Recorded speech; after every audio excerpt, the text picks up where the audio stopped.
Hey everyone, Matt here. Just before we start this episode, I just wanted to tell you I've got some live stand-up shows coming up in Sydney, Brisbane and Melbourne.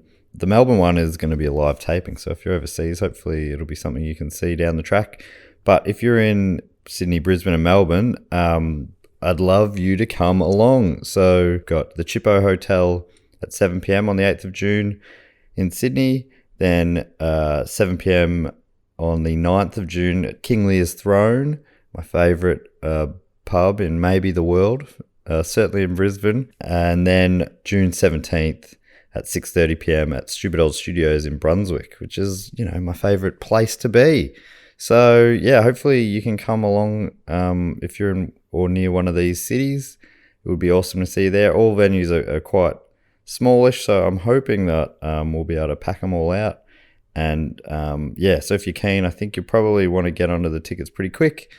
And if you want, use the discount code DOGOON, or one word, for a sweet little discount. So, yeah, if you want more details, go to mattstewartcomedy.com, mattstewartcomedy.com. Anyway, cheers. Now on with the show.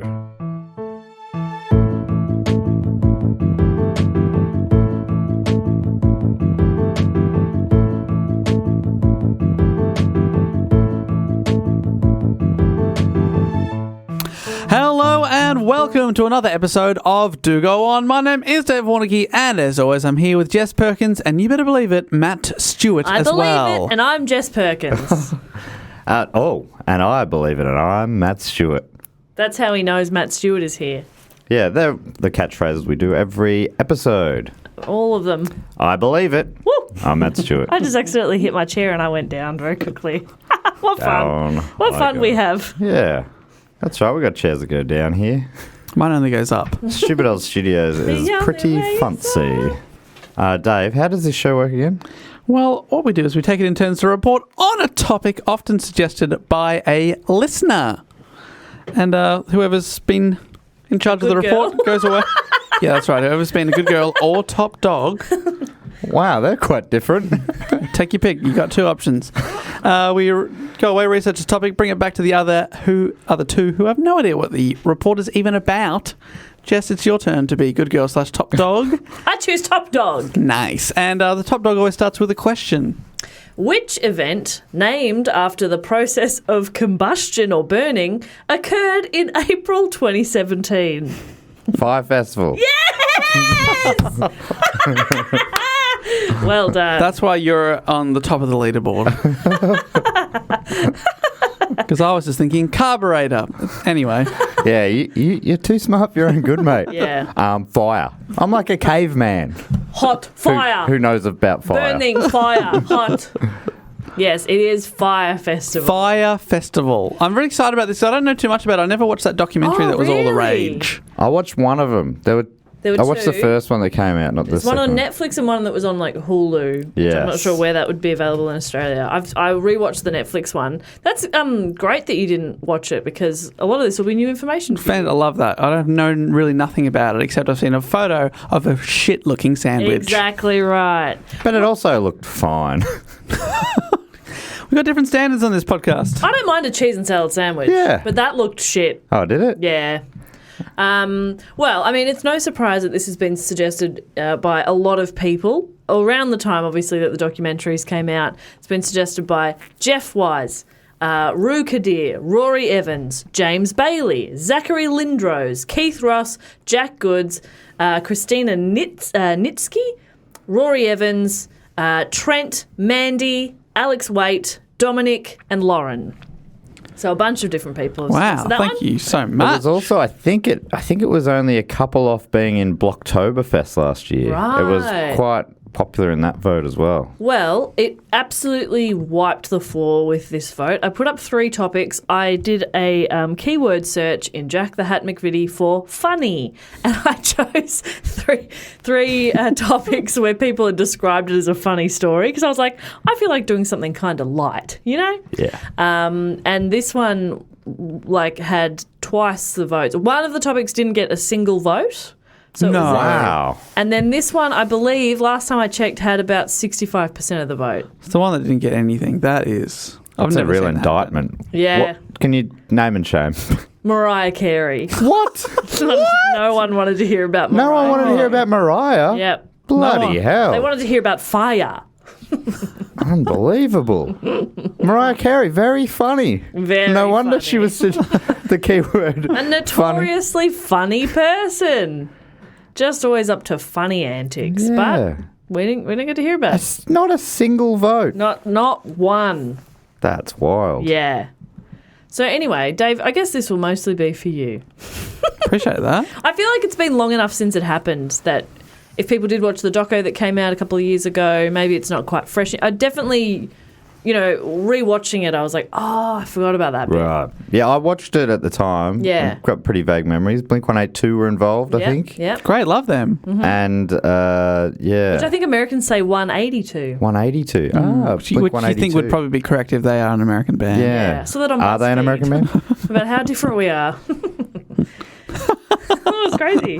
Wow, was that in the top 10? Because they were really They are always clutching at straws there. Yeah, they always are, and I love them for it. You know, their album, this was after I was sort of listening to them anyway, but they had an album, maybe in your era, Dave, Take Off Your Pants and Jacket. Had the rock show on it.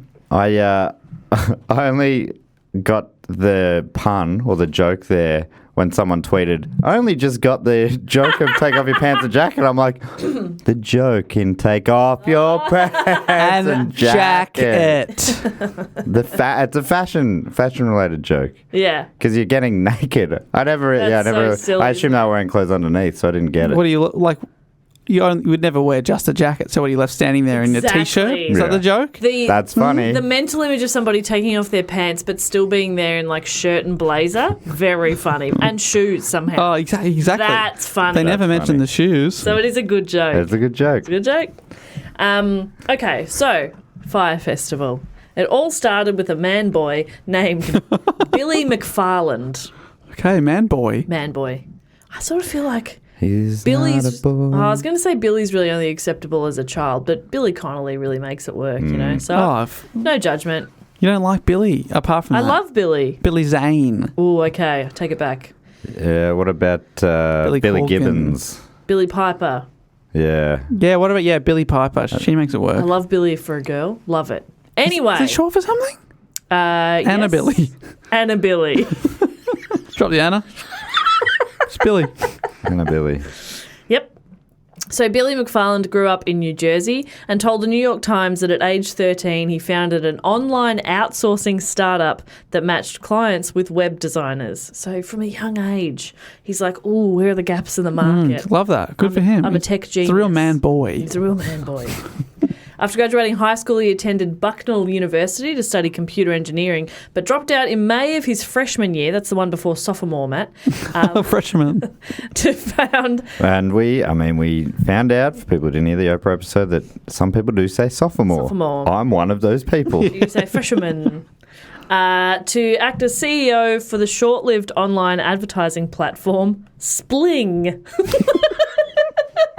That's a fun word. Spling. Is it like a spicy fling put together? Yeah, okay. Spling. Spling. Not one of those dull flings that you're used to having, Dave. Mine is so boring. Yeah. Please take me back to my normal life. This is so dull. This Gosh. fling. Ugh. My goodness. Yawn. This is a boring fling. A bling. You go on that to make your wife or husband seem more interesting by Oh my comparison. God. A boring fling would be a boring. Oh, boring. You go on a boring and then you come back and go, I did not realise how good I had it. Yes. That's great. So he's created Spling. TechCrunch, an online newspaper focusing on tech companies, described Spling as a content-sharing network and criticised its similarity to other services which already existed at the time. Oh, no. In August of 2013, 22-year-old McFarland, with the help of $1.5 million of investor funding, launched Magnesis. I love that. That's all it takes, Matt. All you need is $1.5 million. A small amount to get going. Self-starter. Easy. Love that. Yeah. What was that? What's that Simpsons quote? It's something like, he saw an already overcrowded market and said, "Me too." Or something. Well, Magnesis is different. Magnesis was a card-based membership club targeted to millennials. Card-based? Card-based. Okay. It was essentially just about status. The card was widely compared to an American Express black card. Like the black card, a Magnesis card was black, made of metal, and promised exclusive member perks. However, unlike an Amex, Magnesis cards it's not a real charge card. Basically, each card copied the mag strip information from a customer's existing bank card from Wells Fargo or Bank of America. And then it could be used as a substitute. It's essentially an accessory. Right. It's still linked to your same... It's just a replacement of your ANZ card, but now you've got this heavy metal thing that makes you look like you are wealthy. That seems clever. You're sort of playing on people's vanity. Yeah. That feels like the kind of thing that could maybe take off. Yeah. Oh, you just use your plastic card. That's cute. I'll chuck mine on my Moringo. Moringo. Working in retail where people would hand over their black cards. Honestly, it was just a pain in the ass to swipe it through the machine. They were too thick. Right. And I was also like, I don't care. You're buying undies. I don't care. Go away. Yeah, someone recently gave me their card to buy them something. I was getting lunch at work or something, and they had an American Express, and I couldn't believe how thick and heavy it was. It'd be annoying to sit on. This is someone from On Air, I'm guessing, one of the On Air talents. Oh, yeah, it's got to be. No. What? How much are they paying you there? Hey, it's all about the status. Dave, are you rich? No. Okay. No, I'm not. Good to know. He answered very quickly, so I agree. You can check my card. My card is full of plastic. So yeah, you just looked wealthy and cool if you had one. By December, the company had about 500 members. Okay, that's pretty good, right? It's not bad. 500 dumb people. If they all tell 2 of their dumb friends, they tell 4 of their dumb friends. It spreads. There's a pretty good article on fortune.com about it, and it says, for $250 per year, members would gain entry to exclusive celebrity events, a concierge service to score hard-to-get concert tickets and restaurant reservations, and access to a swanky shared hangout pad. There's a clip of it in the documentary, and it looks like an apartment. Nice. Not a particularly amazing one, just an apartment. And people are just sort of sitting around. It's pretty cool. But it's exclusive. Hang out at the club. They'd also get to meet up with other wealthy young folk who like to party, entrepreneurs, business people, and entertainers. It was also, guys, a networking opportunity. Right. Okay, $250 a year, a small price to pay. Yeah, that's nothing. For the networking. Yeah, that isn't that expensive. Yeah. You can rent out an apartment for the year. I'd bring a little mattress, set it up in the corner, just move in. That hangout pad. Oh, okay. Yeah, I live here now. $250. I thought you were setting up your own clubhouse and you were putting a mattress in the corner, and I was like, what's that for? I live here now. What do you do with the mattress? Now I understand. You guys keep it down. I'm trying to get a bit of shut up here. The exclusive pad. you Stop shut up? networking over there. I'm nap working. It's 3 a.m. Fuck off. In 2014, Magnesis told the press it had about 1,200 members. In September of 2016, McFarlane said he had 30,000 card holders. Oh, the way that Jess is saying said makes me think they might be full of shit. And card holder instead of the word member. Like, has he given out some free ones here? What's going on? 30,000. 2 months later, at a conference in Portugal, he claimed 100,000 customers. Wow. 1 million. Everyone on earth has a card.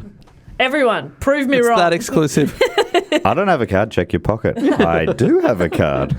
He's also a magician. Yeah, he's good at, what is it, sleight of hand?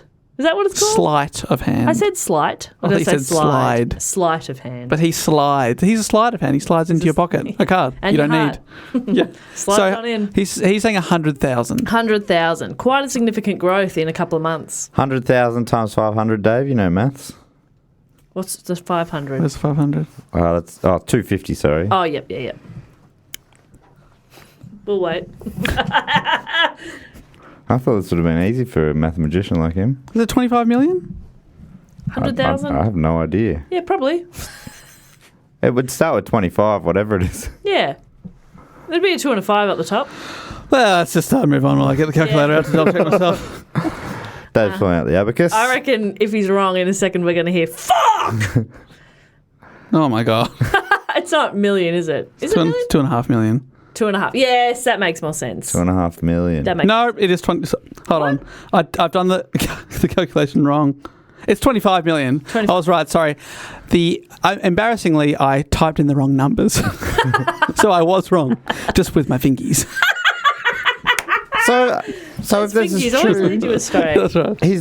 the business is doing quite well, if that is true. Yeah, if that is true, the business is doing quite well if that is true. Great, and I assume it is. Why would Billy Zane lie? Yeah, that's right. Also from Fortune.com, early on, home base for Magnesis was a townhouse in Manhattan's West Village, which was used to host parties and dinners for members. The well-appointed building was a co-working space by day, with tables to spread out laptops and papers, and a fancy frat house by night, replete with booze and carousing. Booze and carousing. Oh, my goodness. The The big booze and carouse. Recognise that word for some reason. Is it like an open bar in here? You could really get good value for your $250. You're sleeping there, you're drinking and eating your meals Yeah, there. but you have to hang out with people who have joined this club. Oh, Yeah. that's a large price to pay. Yeah, I don't know if I'd be up for it.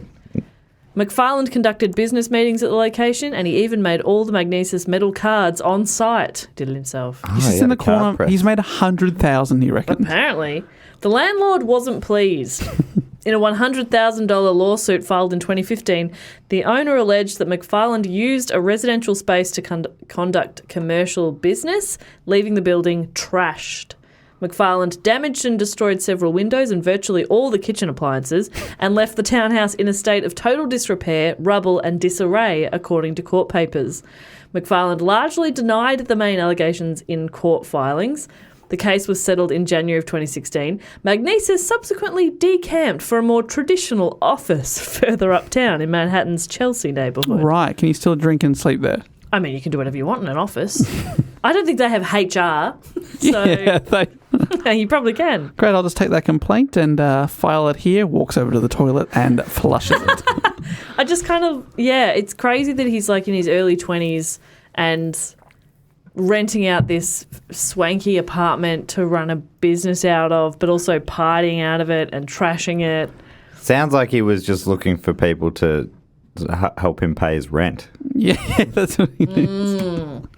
He was sleeping in another room there, right? It's just... Surely. Yeah. These days you just film it all and you be a YouTube or TikTok superstar. My God, yeah. You know, they rent those mansions and trash them. You know how they do that, the TikTok stars? Dave, we don't understand TikTok. What's more YouTube? We're too old for TikTok. It's a hard thing to accept, but you gotta let it go. Speak for yourselves. I'm talking till the day I die. You're influencing over there. Oh, yeah. I know what you're like. Very influential man. Around the same time in 2016, Billy and rapper Ja Rule co-founded Fyre Media Incorporated. Love that.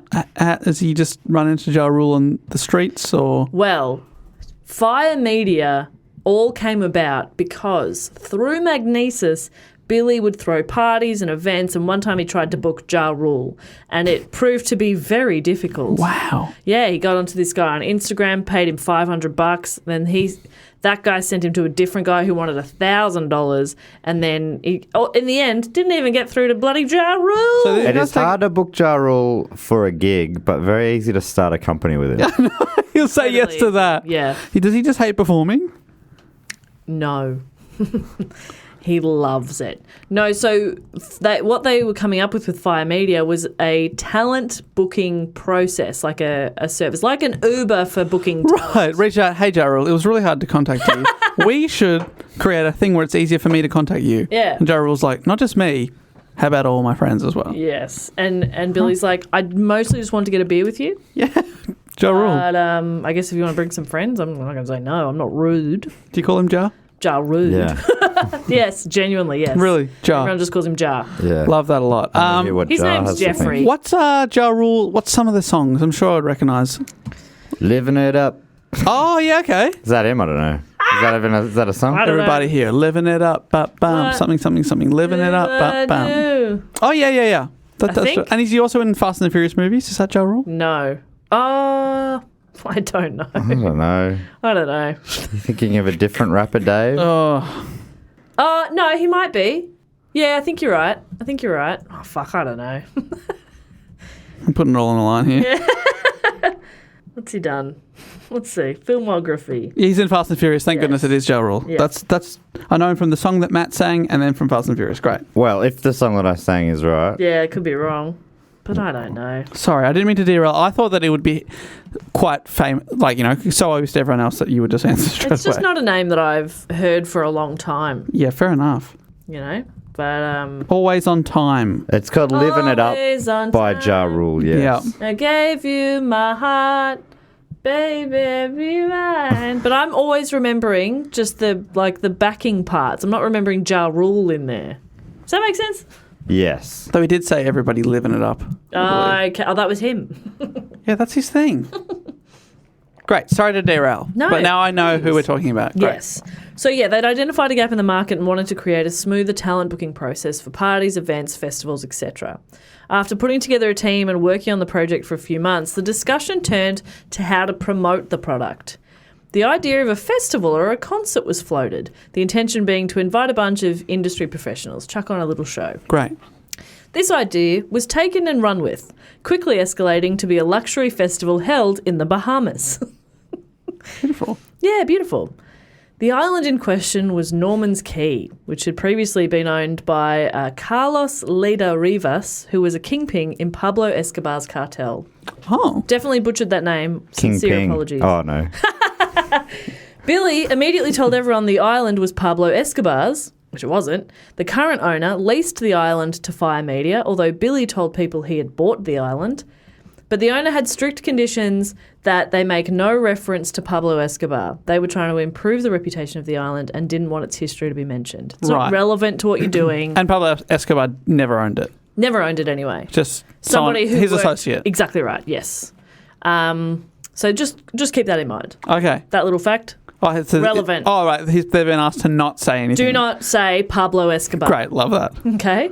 Yes, you can have the island for your little party. No mention of Pablo. And he's like, I will not say anything about Pablo Escobar. No worries. I won't. Sorry, Billy. I need you to repeat it back. Pablo I won't Escobar. say anything about Pablo Escobar. Look, Billy, you keep sort of trailing off there. I need to hear it from you. I won't say Pablo Escobar. I won't. So Good enough. Got it on tape. shake on it. Thank you. So in December of 2016, they hired what in the doco is referred to as the best in the biz. They got Matt Projects to handle the advertising and marketing and Fuck Jerry to handle the social media for the festival. Right. Is that someone who's been accused of stealing a lot of things on Instagram? Jerry. Right. Fuck that guy. Fuck Jerry. So they hired It's hard to diss him. some of the biggest models in the world. Bella Hadid, Emily Ratajkowski, Hailey Bieber, and took them to the island to shoot a promo video. Right. One camera crew was filming the models, another just filming Billy and what he's up to. Getting everything on camera. Can we just check in on Billy Cam? What's Billy up to? Oh, getting out of a boat. That's fun.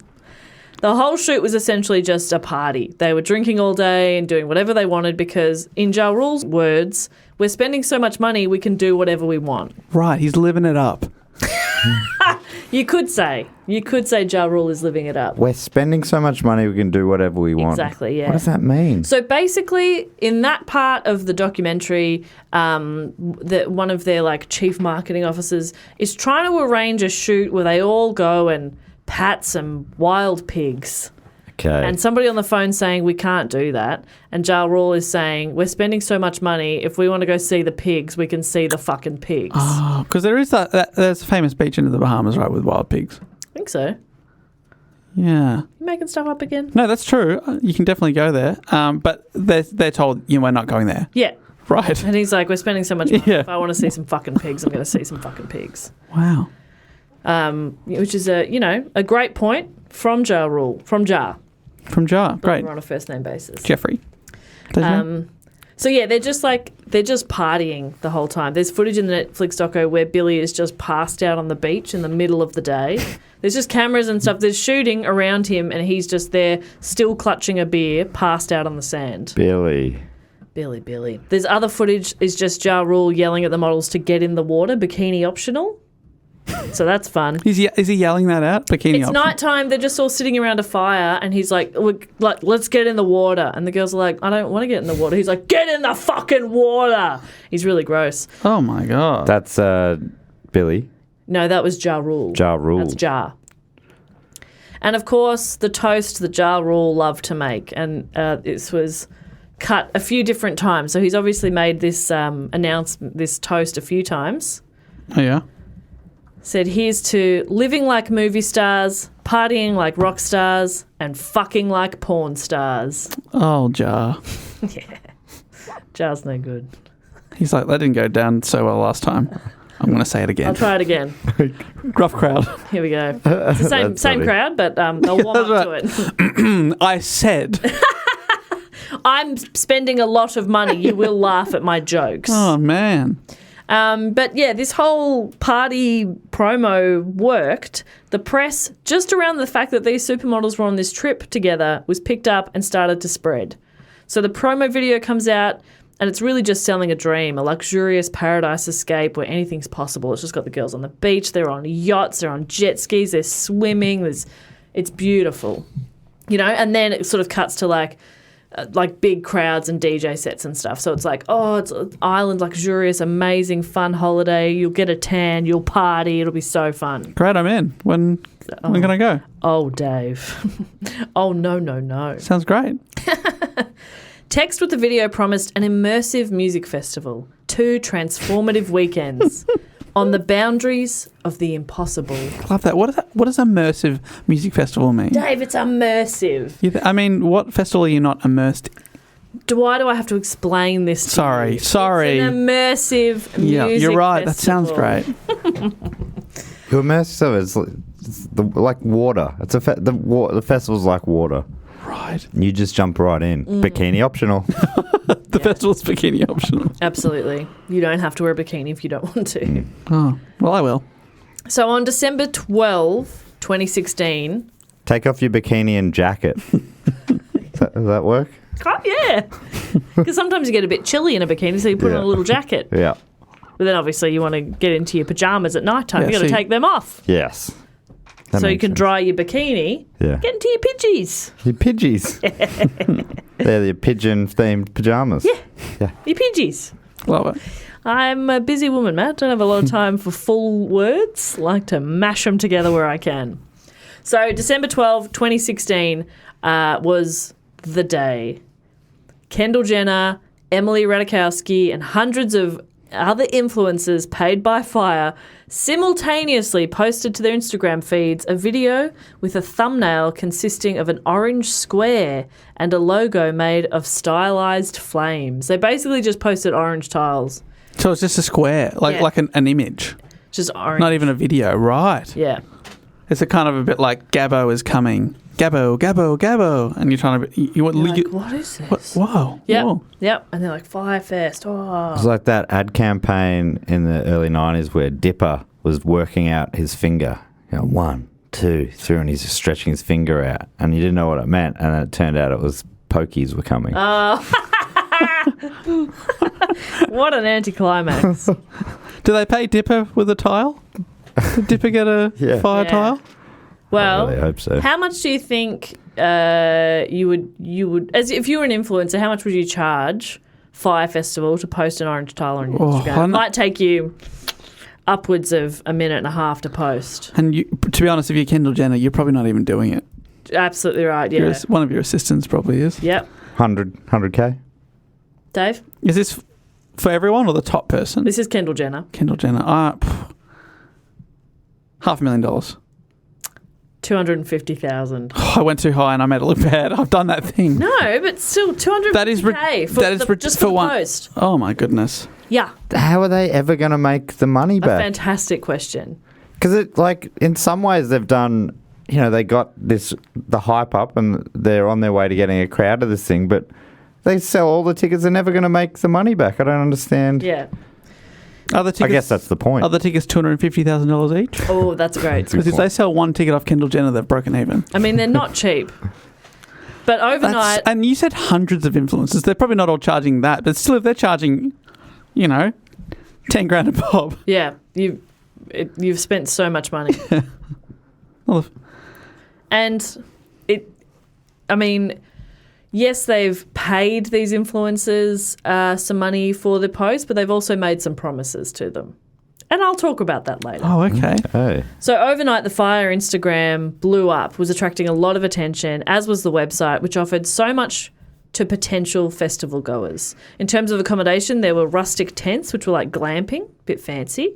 Then there were private villas available and even a private yacht option for about $250K. You could just have a yacht with a private chef on there. Oh, there you go. There's your $250,000. Yeah, easy. Sell that. Done. Kendall sells one of them, Bang, and I imagine apart from the costs of I the was going to say yacht. the yacht's probably free, right? Yeah, I'd assume the yacht is free.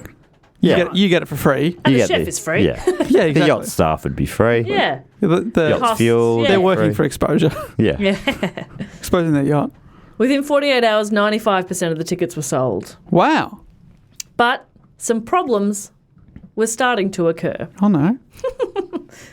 They'd sold so many tickets, they couldn't actually fit that many people on the island. Oh, they're going to have to build a second island. Isn't that funny? They've sold 95% of the tickets, which is more than they could afford to sell. Yeah. But they didn't even sell all the ones that they thought they could sell.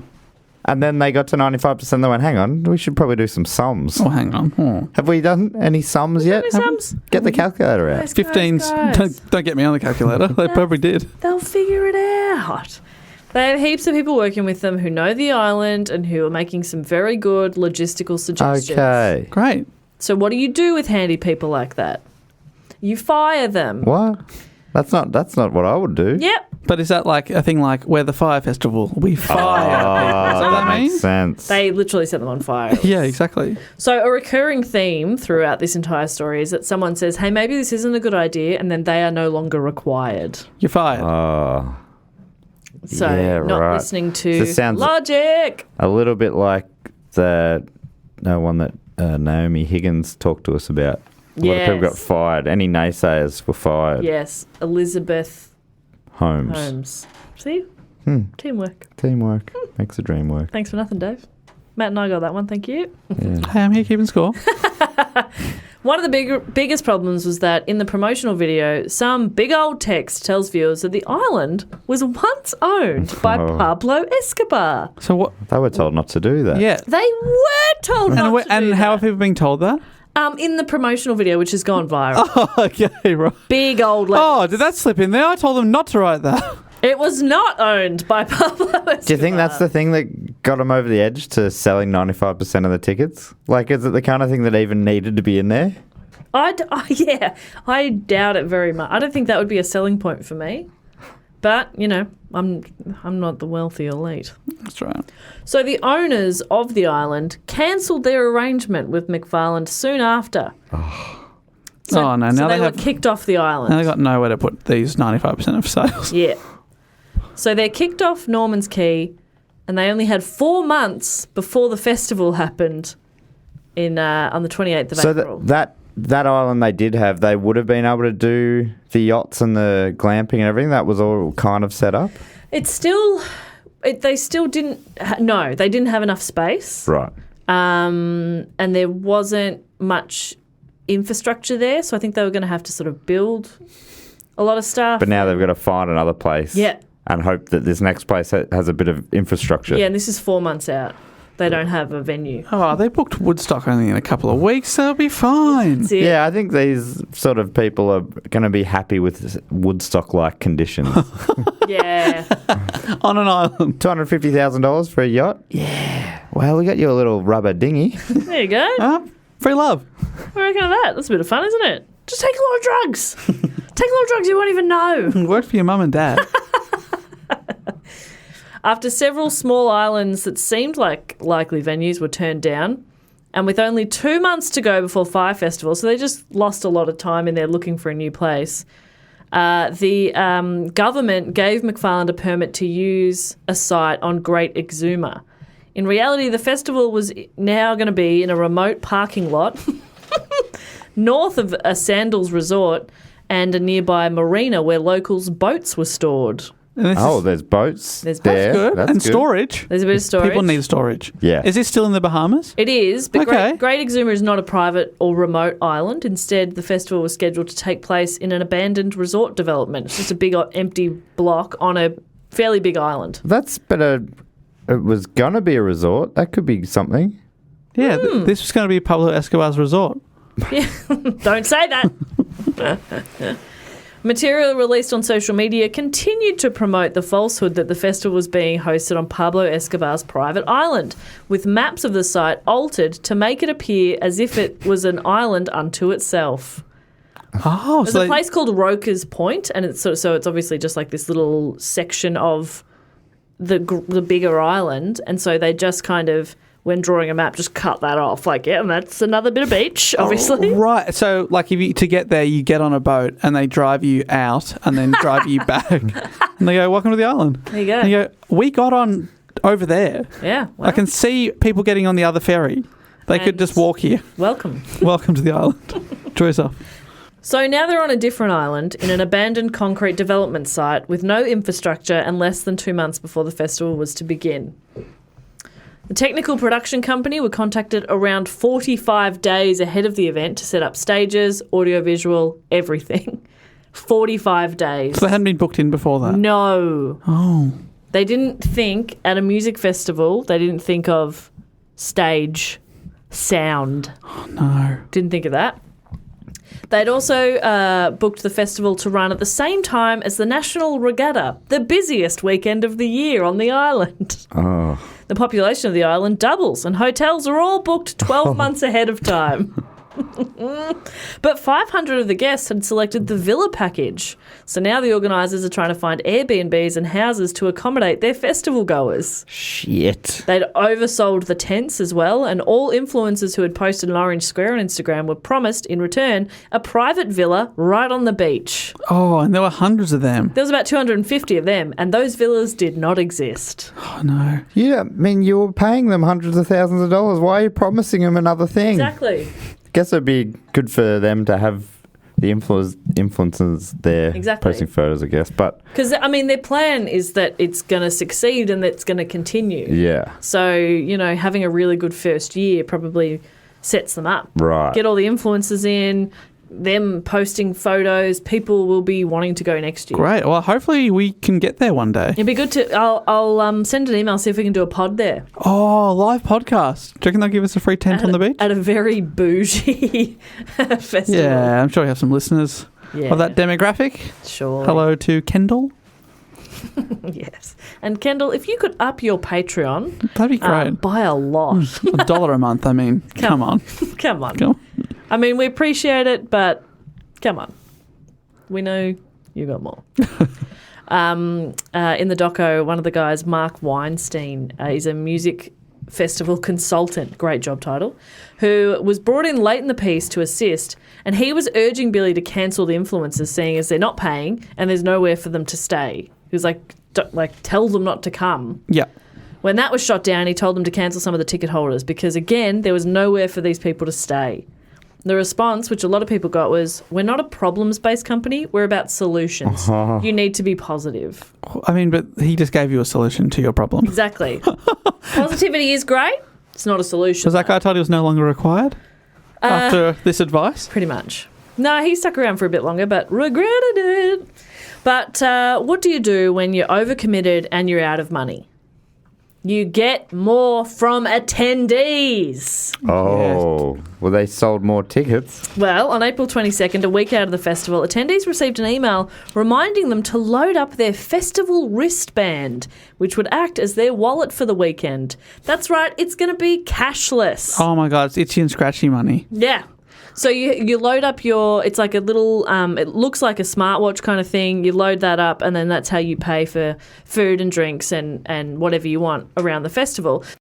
The email said most attendees have loaded $3,000 for the weekend, but if you want to reserve tables or partake in extra activities, you'll want to load much more. That's what it said. Most people have already put $3,000 on. Everybody's getting this email at the same time. Nobody's already loaded it up. But if you put 3,000 on, you're a real tight ass. Yeah. A real loser. Yeah, it's, you've only got $3,000 for a weekend. Okay. It's like, do you even want to have fun?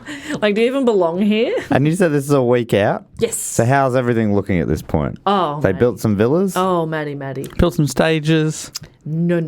Ooh. Stages, though. They built But stages. they're out of the money. They don't have any money. Okay. So to get money to pay labourers to build all the shit, they just get more money out of the attendees. A week out and they haven't got a stage yet. Yeah. They got barely anything. Maybe they have a stage, but they don't. Yeah, Amazing. it's fucked. Oh, this is stressful. May I remind you as well, there's not a whole lot of infrastructure on the island, so internet isn't great. So these wristbands haven't been tested and almost definitely won't work because that would entirely rely on Wi-Fi, and there isn't good Wi-Fi there or any. God. There's no cell phone service. Right, and So it's not also gonna work. the money they put on there, they won't have on there because we need that money to build shit. Yeah. Yeah. Sorry, your balance says 3,000. To us, it says 0. Yeah, I've used spent that. your money. Yeah. But the plan worked in that people did load up their wristbands, some, and the first batch of attendees to do so loaded around $800,000 worth. Great. That's good. It's nuts. Will that buy a stage? Hopefully.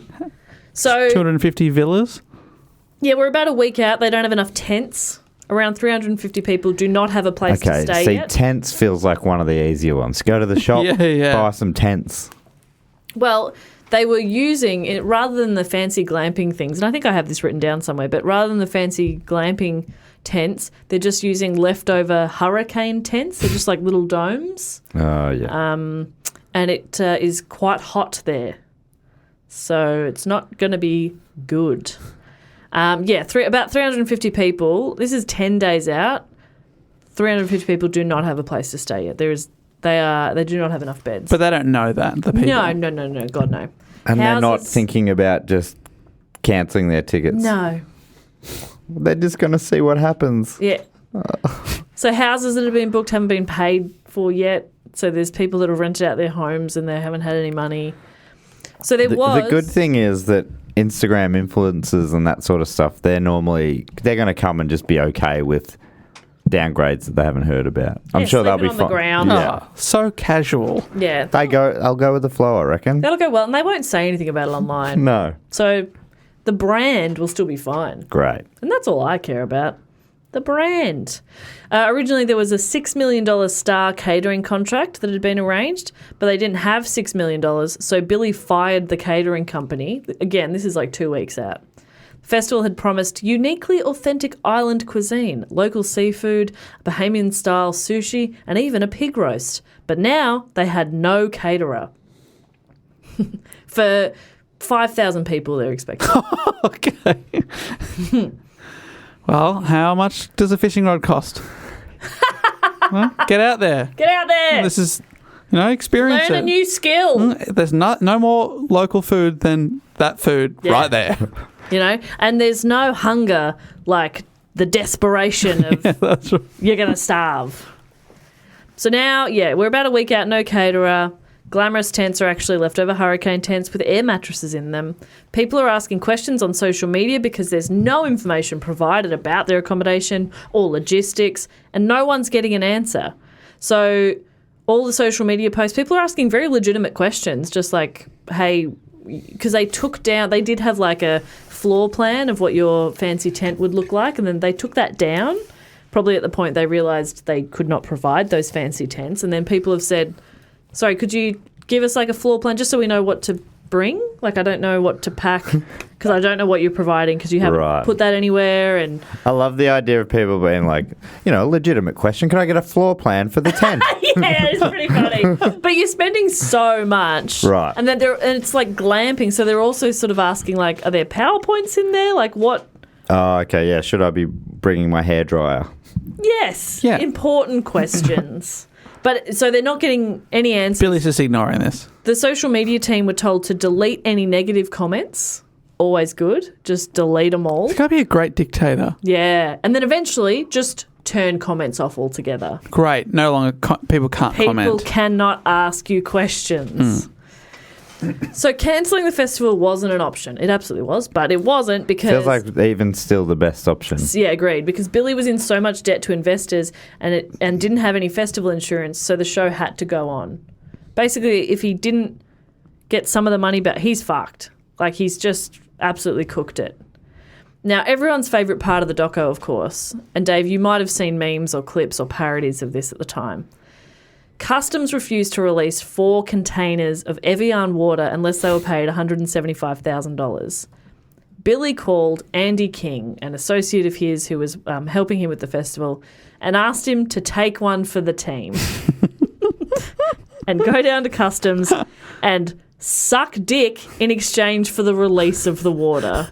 I've definitely heard people reference some sort of blowjob scenario, but so the boss is asking someone to go down there and do that to release several cases of water. Absolutely a case for HR. It is so fucked. Yeah, because I vaguely remember watching it, and the assumption was that for some reason that the guy who would be releasing the water would want his dick sucked. Yeah. But it turns out that's not at all the case. No. He's just going... Billy's just assuming that everyone wants their dick sucked, so just give him what he wants. It felt a little bit like, I don't know. Yeah, you're right. The customs guy just gave him the water in the end and said, okay, just take it, but we're top of your list for paying us as soon as you've got the money. And Andy says, thank you very much, and off he goes. But... it felt a little bit like Billy went, Andy, you're gay. Go suck a dick. Right. So it wasn't like, all right, hey, Billy, I've just been speaking to customs. They've given us 2 options. Yeah. It's either $175K or I can suck the manager off. No, it feels like Billy's gone, Billy I know how we can fix this. I'll send a guy down. Oh, my God. Yeah, like he just doesn't understand how anything works. Yeah. And so Andy goes, chats to the guy, and the guy says, okay, have the water. Oh. But I think... just the part that he's talking about it essentially shows you how fucked it was and how desperate they were to get shit done and how much of an absolute clusterfuck the festival is. And also just how the people working around Billy kind of get swept up in his bullshit. Not that they were all agreeing with him all the time. Yes. A lot of people are like, this is everyone's like, this is fucked. Is this our classic cult leader sort of... Yeah. What do we say? They've always got a bit of charisma or something. Well, Andy's also the one who kind of talks about he was thinking about Woodstock, and he's like, nobody now remembers the people who died or the injuries or there was no food or there was this and this or the mud. You know, they just think about it as this legendary thing. I think maybe none of them quite want to walk away in case they pull it off. Right. Because you want to be a part of it if it does go well. Maybe it's that kind of psychology. FOMO. Yeah, or also just feeling kind of obligated because you've been working on it for a while, and so now you kind of feel like you have to fix things and make it work so that it can go ahead. I don't know. But yeah, he did not have to suck a dick. Right. So that's baffling. But he was prepared to. He was prepared to. And he speaks so candidly about the documentary. It's so funny. He actually expected that to happen. Yes. So this is what he says. He goes, I went home, I had a shower, I used some mouthwash, and I went down there fully prepared to suck a dick. The customs guy's like, whoa, what is happening? What's going on? What I is just want to be happening? paid. Yeah. I just want to be paid. And can I just say, is the paid thing, is that like legal or is that a bribe? No, I think it was a like a tax or like an import tax. Thing. Oh, Yes, okay, exactly. right. I just wasn't sure if it was like, hey, and you these got to are give like us something. Huge, like not shipping containers, maybe like semi-trailer size. But so much water. So much. The fact that they've got water is something, though. Yeah, they've got water. Like real base level stuff. Yes. We that's won't lose true. people to dying of dehydration. That's Great. right. And they'll probably survive for it. Like, it's a weekend. You'd survive for a couple of days of that food. Yeah. If you know. Yeah. There's So leaves around. You've got water. That's right. You'll be right. Do lots of drugs. Yeah, I was going to say, people are probably on things anyway. Yeah, you won't be thinking about your food. Anyway, so I just knew that if I didn't mention that part, I would get a lot of emails because everybody was just like, what? Yeah, okay. Been watching that, and it got parodied a lot, and it really, Andy King's like, he's big on Instagram now. Anyway, so the opening day of the festival is upon us. Early in the morning of April 27th, heavy rain fell on Great Exuma, soaking the open tents and mattresses piled out in the open air for guests' arrival later that day. Oh, so the mattresses are wet. Yeah. We've done a few episodes about kind of disastrous opening days. But I think for the most part, they don't normally pull it off to some extent. I'm thinking of Disneyland in particular. All these things went wrong, but they sort of got away with it, and it's still a successful And you look like that thing with Woodstock. You look back and go, everyone thinks... Yeah, Woodstock was another good example. But this... It doesn't feel like they're anywhere near it. Yeah. I reckon they could redeem themselves. Do you reckon? Yep. Okay. Love a happy ending, Jess. Yeah, well... Right? Right? Mm-hmm. The first flights from Miami International Airport to Exuma International Airport, operated by Swift Air and Extra Airways, landed at 6:20 a.m. Not the private jets that all the promotional material alluded to, but small, crappy planes packed to the brim. People they're filming themselves on the way, and they're like, this is like lower than coach. And these are influencers and stuff, so they're like expecting the best. There's no seats on this plane. Yeah, we have a BYO chair. How much were the tickets that meant they thought they were all going to get private jets? Yeah, I know. It did vary quite a bit. But you could have the yacht for $250,000. There was like a VIP package where essentially you were in with the talent. But it was a house of 8, so in total, I think it was $500,000 or something. It was fucking crazy. It's so much money. $500,000 to sleep adjacent to Jar. Yeah. You haven't talked about the lineup too much. How far along did they get booking it? Have they advertised the lineup? Am I right in saying Blink-182 were involved? Yeah, no, that is true. I think I didn't note it down because most of them did not turn up. Right. Well, lucky them. Well, I think I'll talk about Blink-182 in a sec, but having a look at the lineup here, I've just Googled it again. Major Lazer, Disclosure, Skepta, Kate Renata, Claptone, lots and lots of artists. It would have been a good festival. Yeah, no, it definitely would have. But, okay, so the first flights arrived, but seeing as the tents were ruined, the first arrivals were brought to an impromptu beach party at a beachside restaurant where they were plied with alcohol and kept waiting for around 6 hours. Oh, just trying to distract them. Hey, over here! Yeah, while frantic preparations at the festival site continued. So they just took them to a bar and just got them drunk in the sun for 6 hours. You've just been on a plane...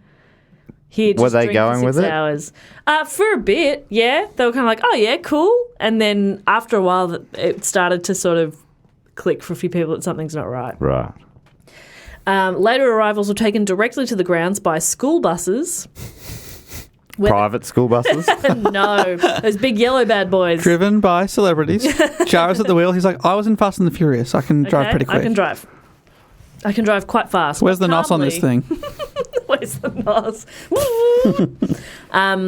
So, yeah, they're taken by school bus, and the true state of the festival site became apparent. Their accommodations were little more than scattered disaster relief tents with dirt floors, some with mattresses that were soaking wet as a result of the morning rain. A dirt floor.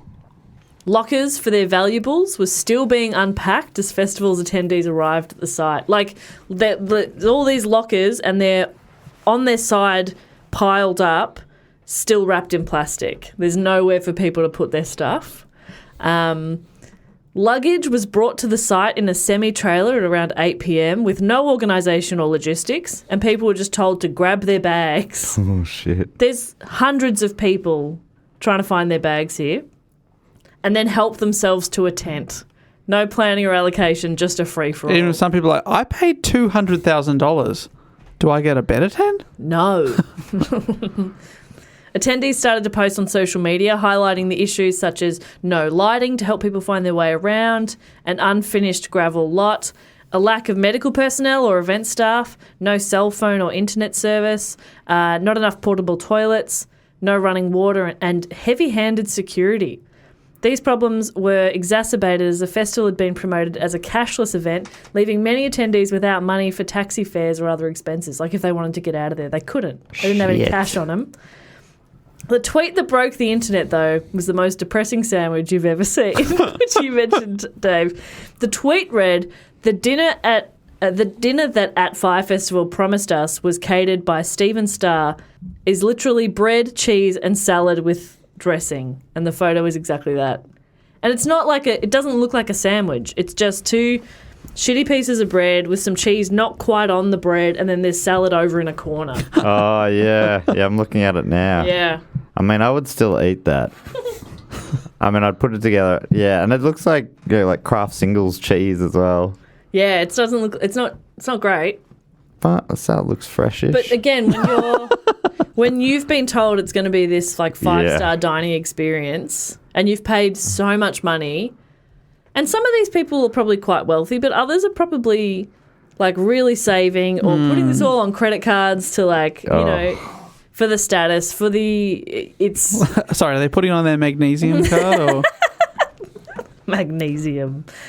Magnesis, Dave. Sorry, magnesium. That's a title that actually would be better. What he was actually selling in the end wasn't a festival. It was a life lesson. Yeah.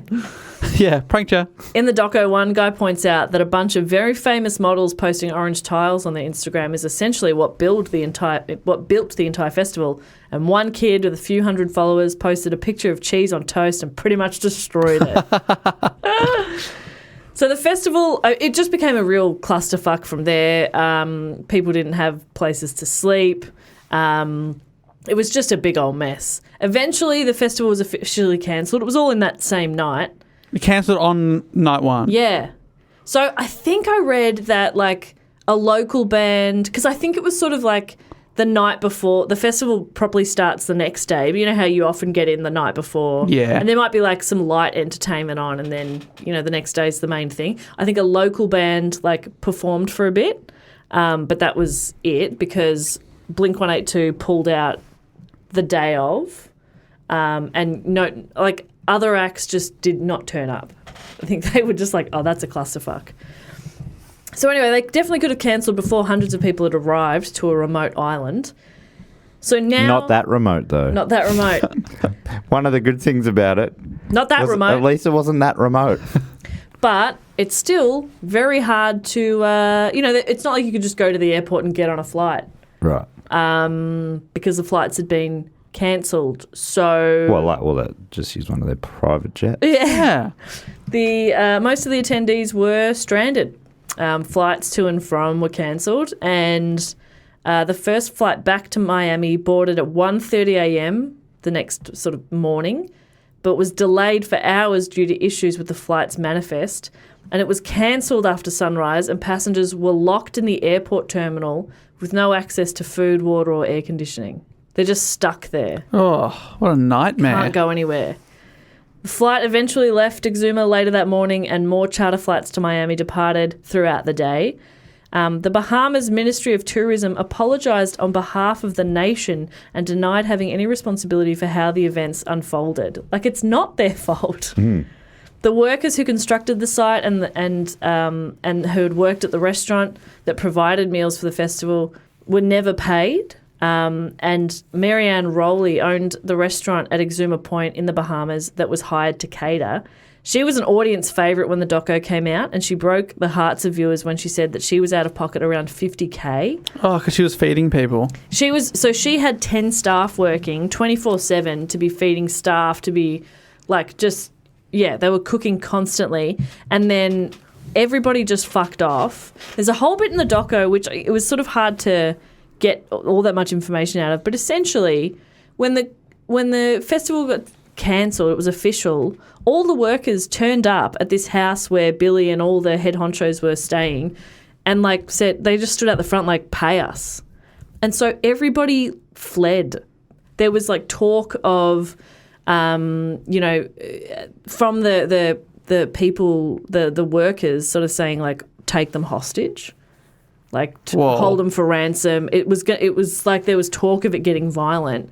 So all of these, Andy King again, this guy who was prepared to suck dick to take one for the team, he talks about swapping clothes with somebody, jumping in the back of a car just to be driven away. It was very scary and full on for them. So all of the Fyre Festival staff have just fucked off. Nobody's been paid, and she had 10 staff working for her, so she's paid them. So she's down $50,000.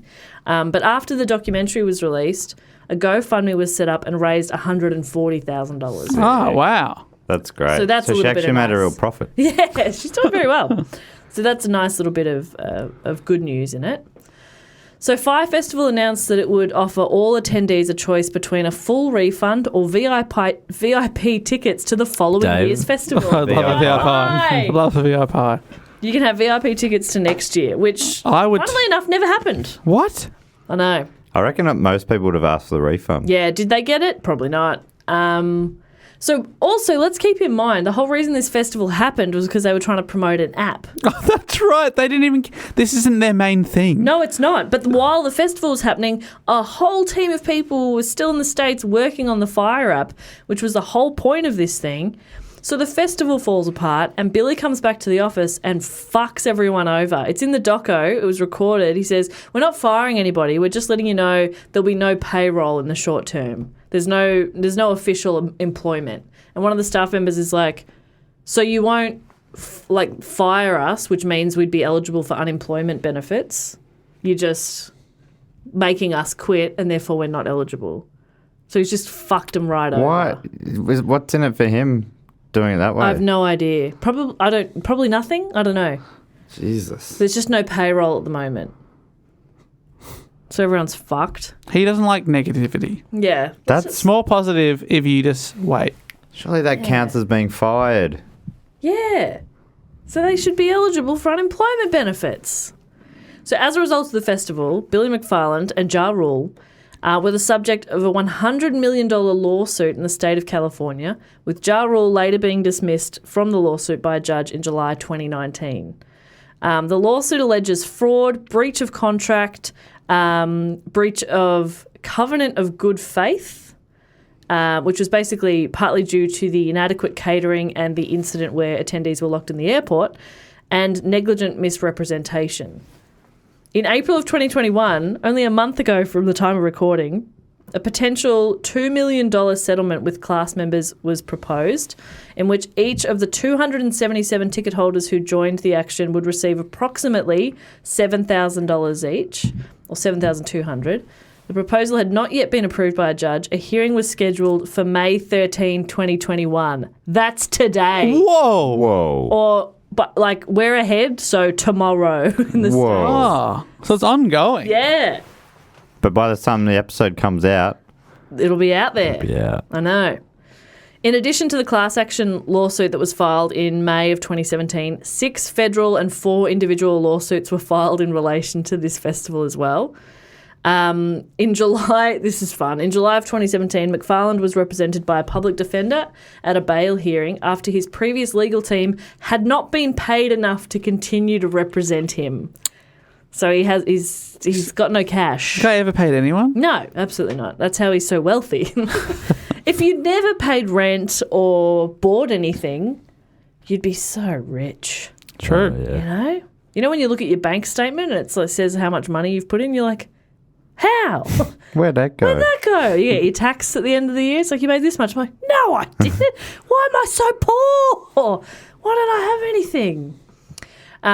Anyway, March 2018, Billy pleaded guilty to 2 counts of wire fraud in federal court in Manhattan and admitted to using fake documents to attract investors to put more than $26 million into his company. And he agreed to forfeit that $26 million. In June of 2018, he was charged with selling fraudulent tickets to events such as the Met Gala, Burning Man and Coachella while out on bail. So he's faking tickets? Yes, to the Met Gala, which is not a ticketed event. Right, you have to be invited, You have to be invited and you have to be approved by Anna Wintour. Exactly. Wait, so why is he doing this? Why is he doing this? Just another scam. He just can't stop scamming. He's just like, hey, you want to buy this ticket? You'll sit next to Beyonce. It's like he's gone from kind of blurry. If he could have pulled that off, it wouldn't have been a scam.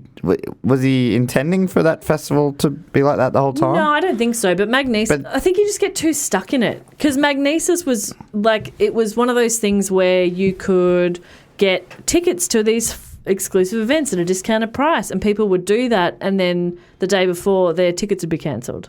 Oh. It was... Even before, right. Yeah. So from the very first one with Magnesis... It's always been pretty dodgy. Because this one now is straight up just forging tickets. Yeah, that's fucking crazy. But that's while he's out on bail, while he's being investigated for fraud. He's an idiot, allegedly. Nailed it.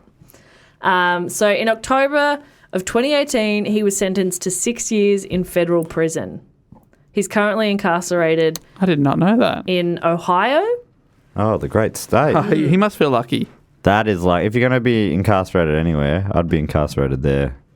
If you can be incarcerated anywhere, I'd be incarcerated In there. Ohio. And even Ja Rule, I didn't write this down, but there was like a very funny tweet from Ja Rule, sort of like, he also frauded me. I'm also a big old victim. That was kind of once the doco came out and everyone was like, Ja Rule, what the fuck? Ja. And then when everybody was really outpouring a lot of support for Marianne and all the people in the Bahamas who had, put so much work into it. And for them, it was a really big thing coming to the Bahamas, and it was an ongoing thing. It was set up, I think the discussion was like for at least 5 years. So they're like, this is ongoing work and a big boost to our economy. That's huge.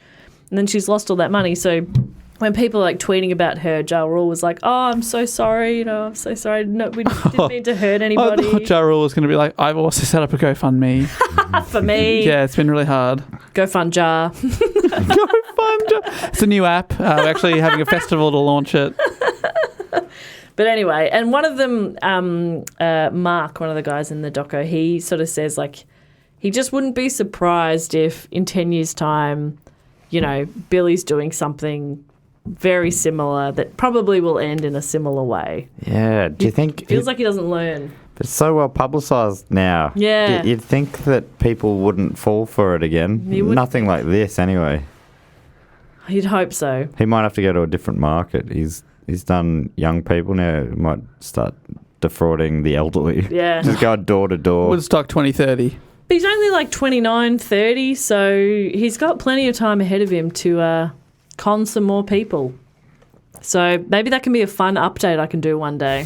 Yeah. But that is my my report on Fyre Festival. Hey, the happy ending there, Dave. We'll obviously be attending 2022. Got my ticket. Yes. Every year it rolls over, of course. Of course. The original year. They say, would you like a refund? I say, no, just roll it over. I'm getting a triple VIP pass for next year. Exactly. It gets better and better. And with inflation, I'm actually up Yeah. on money. I've only paid $20,000. That ticket now, today's prices, $21,000. Ooh, that's a savvy investment. So looking forward. It does feel like he wasn't miles off making, like, if he just had a little better business knack or something, he probably could have pulled off something this... Yeah, I don't know. I don't know. Or maybe if he just listened to people a little bit more. Yeah, I think it's that. Because everybody who had known him from a young age, because his first company, Spling, was it Spling? Spling. He was about 20. So there were some people who had known him since then, and they were like, he is a genius. Right. He's such a good entrepreneur. He's got a good sort of eye for, what people want, etc. Because he's very charismatic. He's a great salesman, all that kind of thing. I think maybe it is that ego or, something gets in the way and you can't listen to other people because you know everything. Sorry, I was talking about you specifically there, Matt. I do have a lot of belief.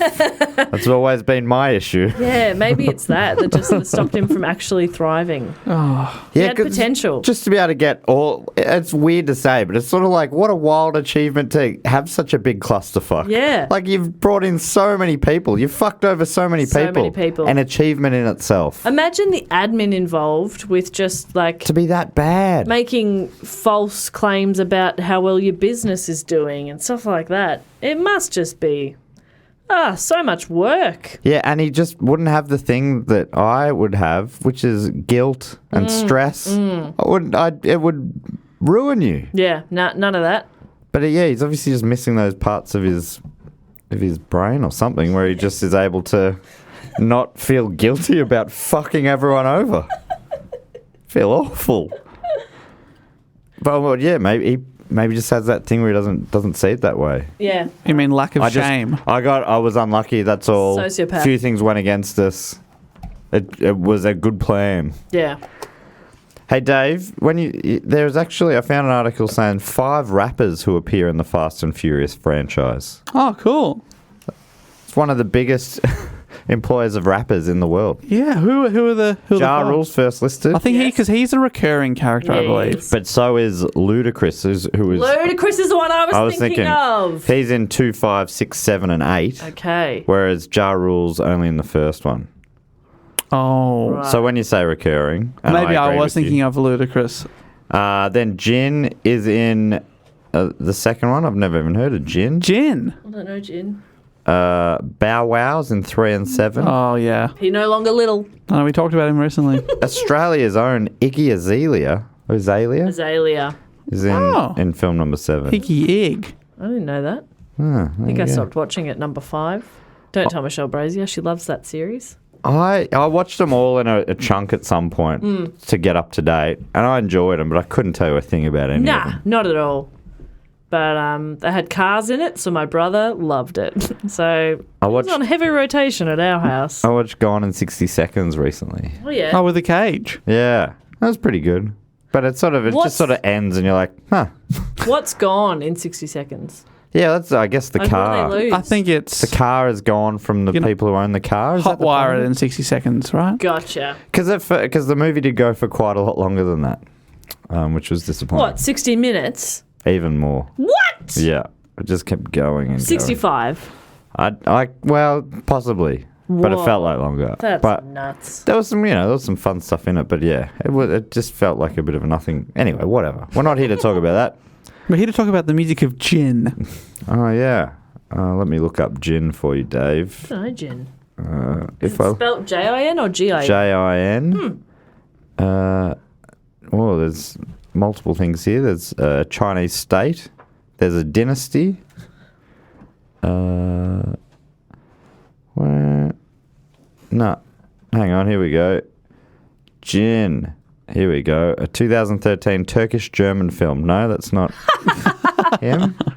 So many Jins. It's big. It looks like a lot of famous Japanese people are named Jin. I don't know. I can't find him. I found him already. MC Jin. There he is. So I found him. Hong Kong American rapper. Damn. Got him. You don't find him. All catchphrases and fan culture. Jin's catchphrase is "Aya," a Chinese interjection roughly equivalent to "Oh my gosh." Good for him. That's cute. Good for Jin. Good for Jin. But anyway, guys, that brings us to everyone's favourite part of the show. The fact, quote, or question section, which I think has a little jingle. Get some of this. Fact, quote, or question. Jin. He always remembers the gin. Now, really, I mean, that's the jingle for this section, but really it's the section that opens up this whole second half of our show, which we don't really have a name for, but it's just the second half, Yeah. the better half. And Oh, I did it again. Jess went down on her chair again. Well, that sounded... Jess, stop going down on your Yeah, chair. whoa. Whoa. You can Hey. just pay the tax. It's okay. So, yeah, in this section, we like to thank a bunch of our supporters.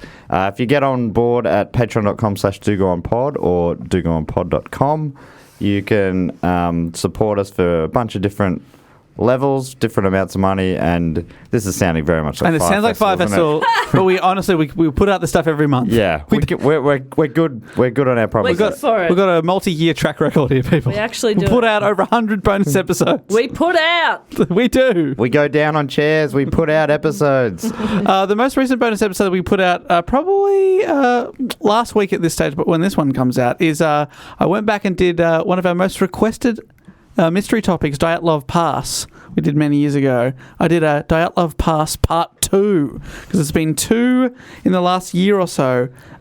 New scientific breakthroughs that might explain what happened to those poor Russians. That was a fun episode. We recorded it last night and we laughed a lot. Yeah, it was very silly, but a lot of fun. So there's a bunch of, like Dave said, over 100 bonus episodes you can get at the moment. There's also things like Facebook group that you can get involved in. It's sort of like it's like an exclusive beach party in a way. Yeah, absolutely. And the catering is fantastic. Fantastic. Very good. And one of the other things you can get involved in if you're on the Sydney Scheinberg Deluxe Memorial Edition level, you have to give us a fact, a quote, or a question. You also get to give yourself a title, And we've got 4 of those to read out now. Is that all I need to say before we go into these? I believe so. All right. So first up, we have Gary J from the UK. Gary. Gaza. And Gary J has given himself the title of Waiting to Hear if I've Got That Promotion. They said they'd be in touch, but that was a decade ago. Fingers crossed. Oh, fingers crossed. Gary, do you work with these people every day? That's a long wait. Gary J has asked a question. Here is the question.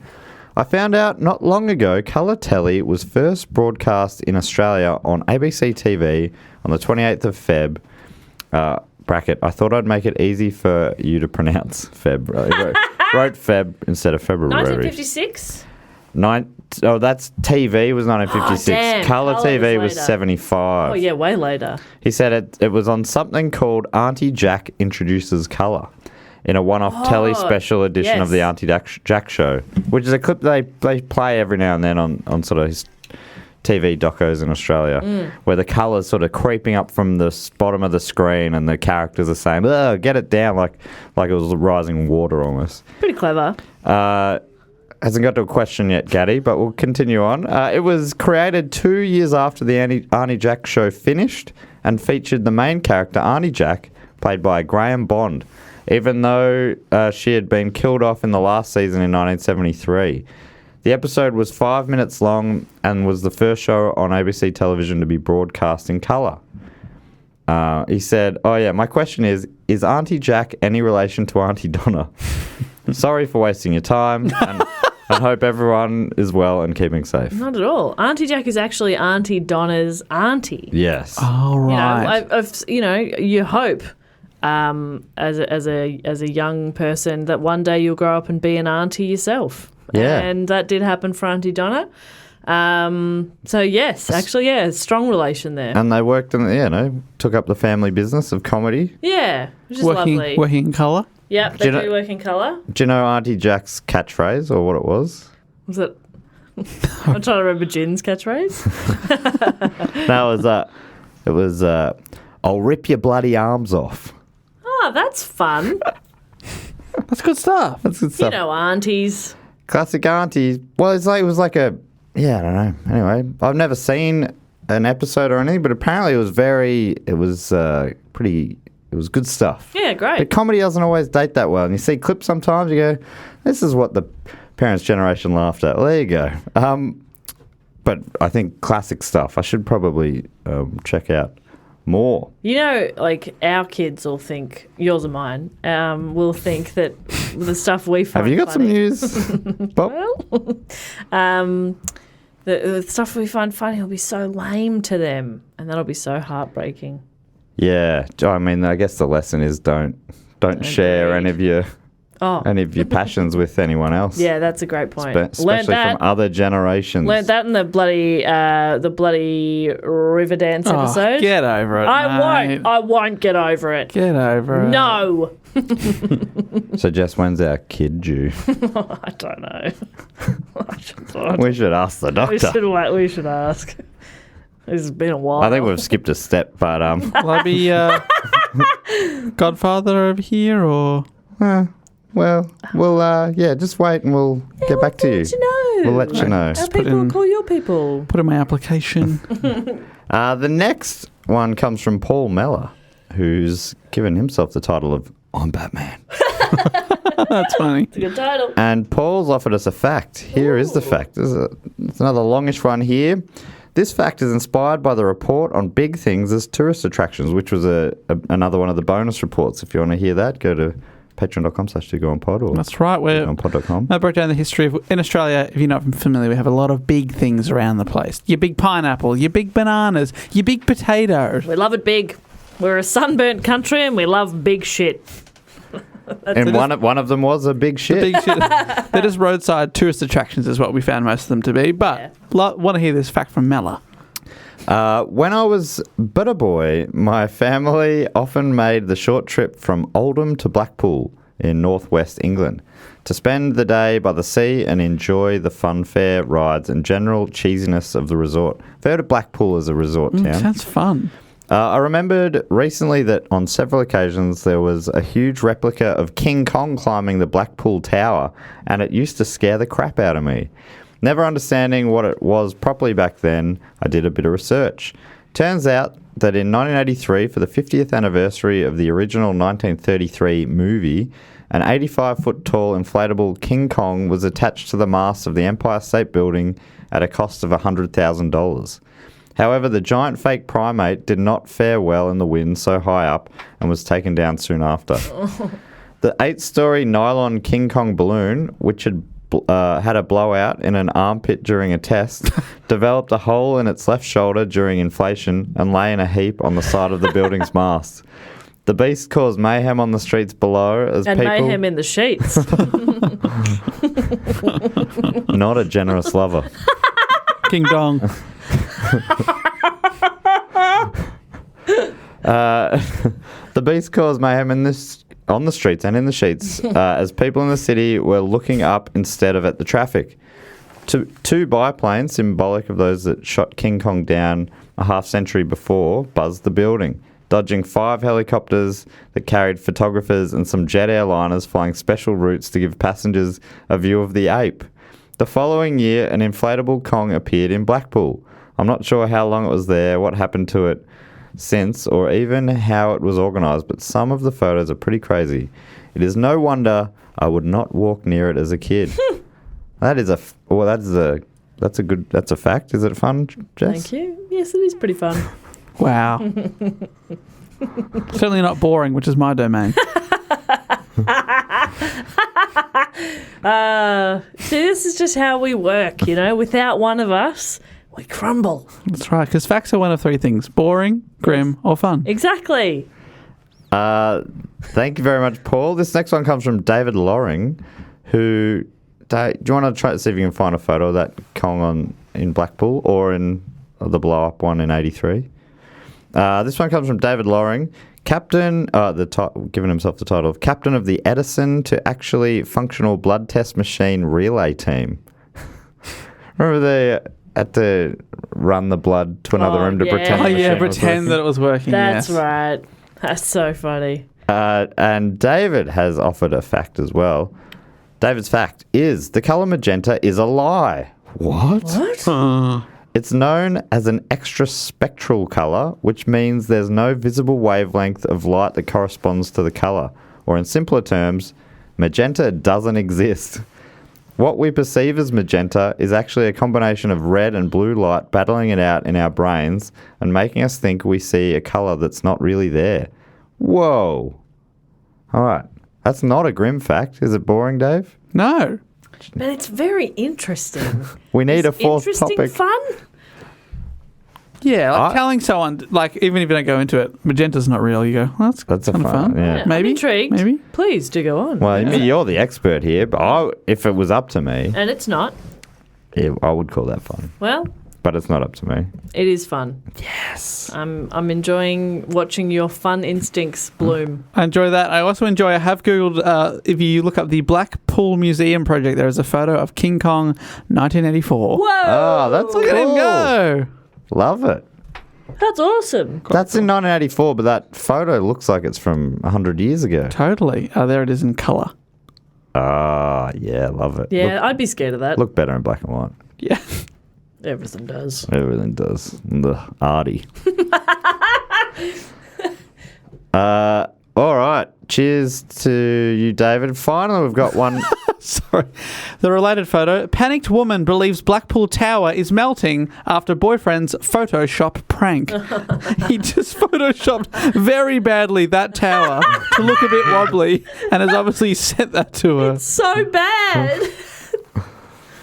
Oh, that is so good. That's great. He had written Blackpool Tower started melting today. This is her reply in caps. No way. New message. What the hell? How did it melt? How did it melt? How the fuck can the tower melt? Don't know, man. Too hot, I think you wrote that. Something very funny about calling your partner man. Don't know, man. Very good. I don't know, Too hot man. or something. I like to call mine bro sometimes. I don't know, bro. I don't know, man. Very That funny. is a great response. Very good. I Yeah, love man, it. too hot, I think. That's so funny. I would have, the guilt would have kicked in, and I would have said, just joking. It's a joke. Just a joke. It's a very good Photoshop from me. Very good. Yeah, you were right to be fooled. Nailed it. All right, so the final fact quote question this week comes from Nathan Swap, who has given himself the title of Master of Joining Patreons at 1 a.m. Ah, an important role. And Nathan's asked a question. His question. I like it. I think that it's the most succinct of all of the entries so far. This one's from Nathan. What past topic would you like to see as a film or novel, or could be improved with a primate? Okay, past topic. What would make a good film? It should be some sort of like adventure kind of topic or something. I feel like The Woman Who Fell from the Sky, which is there's a short Yes. documentary on that, but I feel like it could be a feature-length movie. Emily Blunt. Great. That's who I'm putting forward. Yep. She'd be good in that, Wandering Yeah. Yeah. to the Jungle. Wasn't she quite young? Yes, very young, in her 20s, I believe. I mean, if they could age down Samuel L. Jackson and Captain Marvel, they can make Emily If you want to Blunt. say they can age Child. down Samuel L. Jackson, surely he's right for this role. Let's get him in Get there. him in there. He's in every movie. He can do anything. I'm thinking about I can't quite remember her name, but the woman who was on the run. Her family took her on the run. Yes. Oh, Pauline Dakin? Pauline Dakin, Well done, yeah. Dave. Yeah, that's a great story. That was a very cool That feels story. like it's, yeah. Could be. Could definitely, if it And it hasn't could already. be like we were with the report with you, Matt, not sure what's real and what's Yeah. not. Yeah. So it's like it's got that you could thriller really aspect. play with it, yeah. Yeah. I think a primate in that would take away from that a little bit. You'd be like, okay, they've gone too far. Yeah. So no primate in that one. What's a good topic to add a primate into, though? Maybe one of the heists? Maybe Yeah. that transy book heist.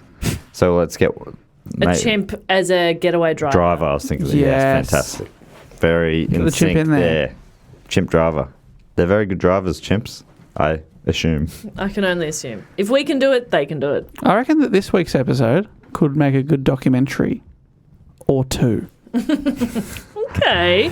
But could it be improved by a primate? Yes. Okay. Yeah, I think the festival could have been. Yeah, for I'm not sure. going to give them people Listen, something. yeah, there. something to do. A primate. Yeah. Do the primate. Do it. Do the primate. It's the new craze. So thank you very much to Nathan for that fantastic question there, as well as David, Paul and Gary for their facts. Gary and Paul especially, very in-depth stuff there. I would not rip off your bloody arms. I've butchered that. You know who would? A chimp. Chimp, yeah. Oh, okay. Arnie Jack. Played by a now chimp. played by a chimp. Perfect. The other thing we like to do is thank a few of our Patreon supporters who've been on the shout-out level. Jess normally comes up with little games somehow related to the episode. Yeah, Any thoughts on this one? so one of the things I forgot to mention in the report was that some of the attractions that the festival had on offer, one of them was a treasure hunt, which we love here at Do We You Know What? love treasure We love a hunts. treasure We love hunt. treasure, we love hunts. So I'm thinking these people, we give them all an activity or some kind of stall or something that they're running at a festival. Oh, okay, great. You know what I mean? At a working festival or a failed festival?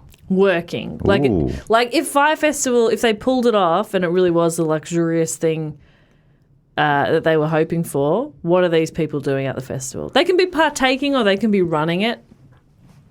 Maybe partaking, that's more fun for them. All right, great. Well, if I can kick off, I'd love to thank someone who's been waiting patiently, just got in contact asking if I'd missed shouting them out, and it turns out I had. So thank you so much from Round Rock in Texas in the United States, Melissa Shook.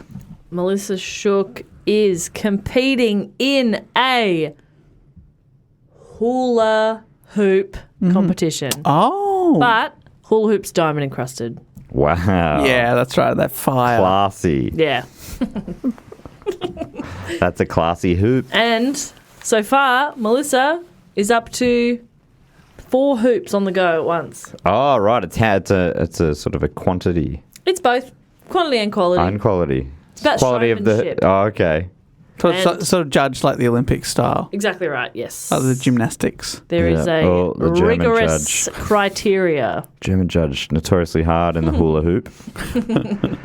Thank you very much, Melissa. I'd also love to thank from Googong in New South Wales, Australia, Patrick Doswell, or Doswell. Patrick is at a dolphin show. Everybody gets their own dolphin. Oh, wow. And throughout the course of an afternoon, you are taught how to do a trick with your dolphin. It is questionable ethically. I was gonna say, I'm feeling for the dolphins. Yeah, but that's here. very on brand for this festival, I Exactly. feel. They are incredibly wealthy assholes. So, not you, obviously, Patrick. You're just going along for the experience and the fun, but the people running it, assholes. Got a free dolphin, though. But, you got a dolphin. And you and your dolphin actually had a really beautiful connection. And that dolphin told you telepathically that they're actually quite happy. Oh, that's nice. So, it's okay. Nice. Was that a good save? Cheers, Patrick. And finally, from me, I'd love to thank, again from Texas, from Garland in Texas in the United States, Josh Harmon. Josh is playing table tennis. Okay. But he's playing against former multi-Wimbledon champion Pete Sampras. Wow. Wow, Pistol Pete. Everyone gets their own former Wimbledon champion that you play table tennis against. And a fun little twist, it's not just table tennis like over the table, you kind of have to bend over, hurt your back. It's like this huge life-size table tennis court. Yes, So life you size. stand on the table. Yeah. Do you It's have like- just oversized paddles? Yeah, they're much bigger. The net is bigger. And you sort of have to do a bit of running up and down. Right. Still just big ping pong plastic balls? Yes. Right. That sounds fun. But they're like very big. They're like volleyball size ball. And then, but you realise when you leave the court, it's not a really big table tennis thing. You just get shrunk down. They've got that technology there. And then they put you back, obviously. Yeah. And they put Pete back as well. Yeah. Pete's fine. Yeah. Checking on Pistol Pete's welfare.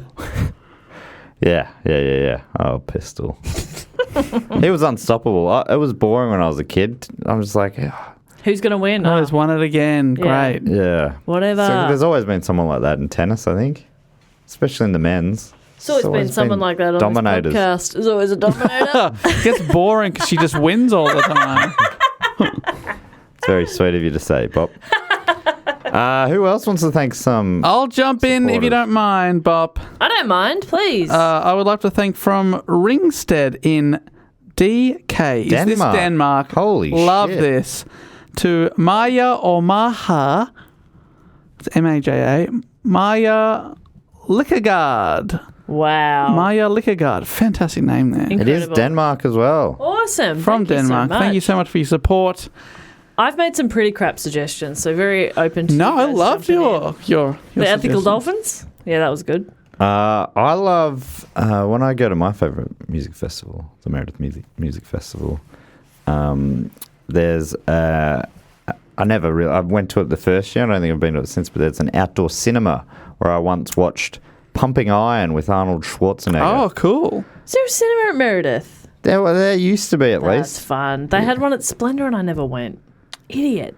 So I kind of think maybe what film should Marja watch? They are actually screening films that aren't out in cinemas yet. Oh, You got to remember, right. this is a fancy festival. Yes. And are they introduced by the stars? Yes. Yes, these are like first cuts, and Leonardo DiCaprio is saying stuff like, "Hey, just we'd love to know your We'd love your feedback. Yeah. Let me know. This is Any sort of a rough notes? cut." These Any are actually notes? Just today's come up- rushes. Come up and chat to me personally Yes. afterwards. Or like it gets to the end, he goes, "Sorry, we haven't shot this scene yet, so I'm going to do it with a few volunteers." yeah. So I'll be me. If you want to come up, you can play Kate Winslet over here. And here we go. yeah, great. Count us in. Kate's in the back there. I'm going, "Oh, no. No, okay. Oh, no. We got Maya here, who's very versatile So versatile. in the acting space. So, did you go with Marja or Maya? Could be a soft J. Could be Maja, Maya, Maha. Not sure. But Likkegaard. More confident with that. Likkegaard, yeah, it's similar to you know Licky Lee. Yes. Same spelling of the first half, I think. Lykke. Fun fact. That is fun. Actually, I'll Licky jump Lee's in not here. Danish, I'll jump in here. is she? Boring. Oh, no. Where's Licky from? Swedish. While you look up that, I will move on to our next fantastic supporter, who is from Virginia in the United States. It is Logan Acker. Logan Acker. Getting From Salem, Virginia. a special sort of futuristic massage. Oh, You know, after a yes. long, hard day Of partying. partying. Yeah, but they've got this new technology. What is it? Get under your skin type thing? Like gets onto the muscle? And it's like it glows red. Yeah. Oh. That's how you know it's But pretty it's very futuristic. relaxing. Very relaxing. It's not. It feels warm. It's like warm inside of you. Yeah. That's cool. And Yeah. you suddenly forgive your dad. Wow, Yeah. that's powerful. Yeah, yeah. It's not just for muscles, it's also for brain That's cells. cool. Jess, you gonna have a go? Is it my turn? No, I mean you're gonna have a go in the Fixing my brain cells? yeah. Why? So forgive your dad. Oh, too far gone. Moving on. Hello, if you're listening, Hi, Dad. John. From Griffith in the Australian Capital Territory. Big shout out to Anne White. And why? What about Anne White? They Right. take you into a tent and they show you a new colour. Whoa! Whoa. Like one that That's that does feel to me that does seem like the kind of thing that rich people yeah, would do. that's it. It's like it's not even like a new shade. It's literally a new colour. One you can't even imagine what it is. But when you Wow. see it, you go, "I've never seen anything like that." We're not letting everyone else see this, and we probably never will. Is everyone seeing the same colour, or does everybody see a different new colour? Oh How many colours can they come no! I up with? reckon it's one colour, and you'll come out and you go, "That was worth it." Did you see the colour? Did you see the colour? How do you describe it? Wow. Wow. Well, it's It's hard to. and How do they even build it? they've even named it Anne White. Oh, right. Oh, that's Is that confusing. misleading? Yeah. Yeah, you go, what? It's got to be similar to white. It's not. It's unlike any. I can't describe it to you. It's amazing. Wow. Makes you feel something. It would tell me, Something. like, if you're merging two of the primary colours together, which two are you merging? You can't get it. You can't do Really? it. It's What a are you fourth talking about? primary colour. What do you mean? Whoa. Yeah. A fourth That makes no primary? sense. That's going a to fo- change exactly. everything. Seriously, this is alien technology. Holy shit. Wow. That's exciting. So, And yeah. terrifying. Yeah. Anne, let us know. If you can describe it to us, that would... I mean, it sounds like it's impossible to do, but... And have a go, May I thank some people as well? pleasey. I would love to thank Pleasey. from Houston, Texas. A lot of Texans today. And I love Yeah. it. I'd love to thank Heather Ringman. Oh, Heather love that. is in the custom fragrance tent, son. Custom Make no fragrance. smell. Yeah. It's funny, my mum used to call farting making smells. Who made a smell?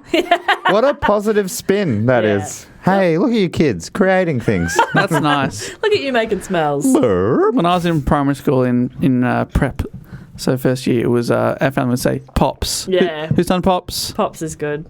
Fluff. Fluff. Who's fluffed? Who fluffed? Who fluffed up? My dad would say, "Who's dropped your guts?" Which is a perfect. It's very visceral. Oh, that really. Pick them up.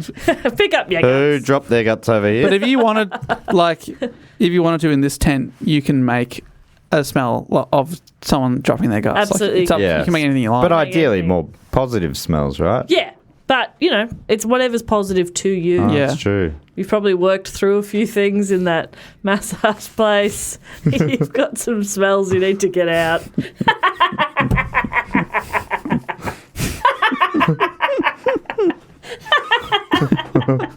Uh-oh. It's happening. really enjoy that one over there, aren't you? Sometimes I just think, why do you talk, Jess? Why? But That's what you do best. it's my job.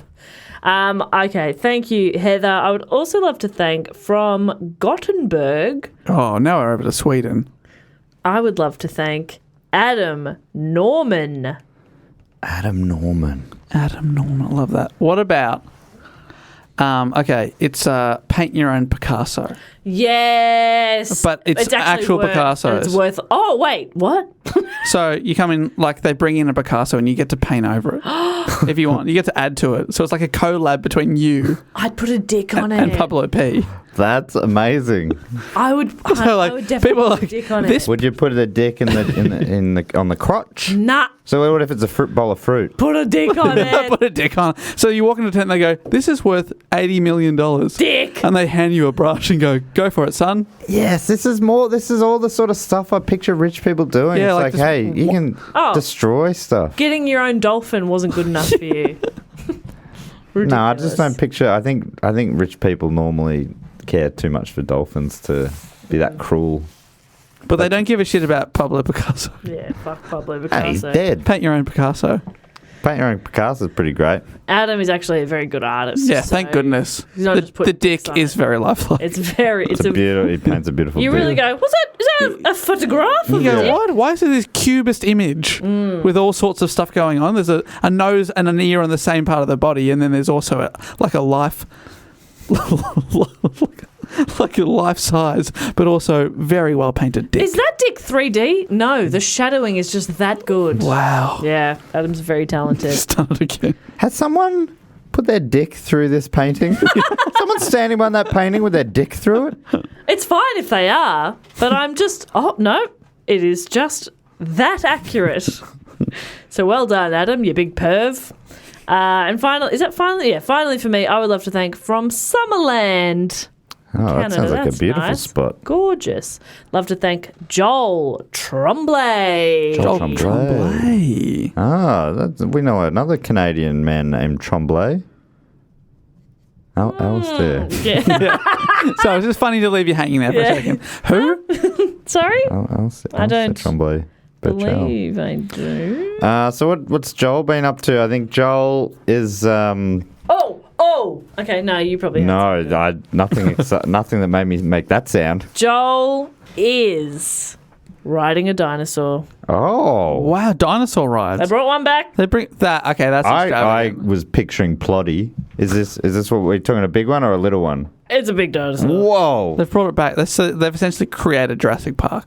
You can have up to 10 people on the back of this dinosaur. There's like a little dining setting set If you up. pay more, can you do it with a celebrity? Yeah, Like you look up 100%. Selena That's a separate Gomez. thing. It's hanging out with you or something. On a dinosaur. Yeah. Yeah, you're doing it with a celebrity on the back of a dinosaur. Nothing hotter than that. I've always wanted to do it on the back of a dinosaur. Look, I meant just they're hanging also on the dinosaur, but if you want to take it to the Hey, next whatever level. happens, happens. You know? Hey, Dave, how many celebrities have you done it with? Oh, we know the answer. That's none.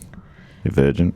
All right. Whatever happens on a dinosaur stays on a dinosaur. That's all Yeah, I'm saying. thank you. Otherwise, I don't want to kiss and tell what happened between I me. came on the back of that dinosaur and the cum's still up there.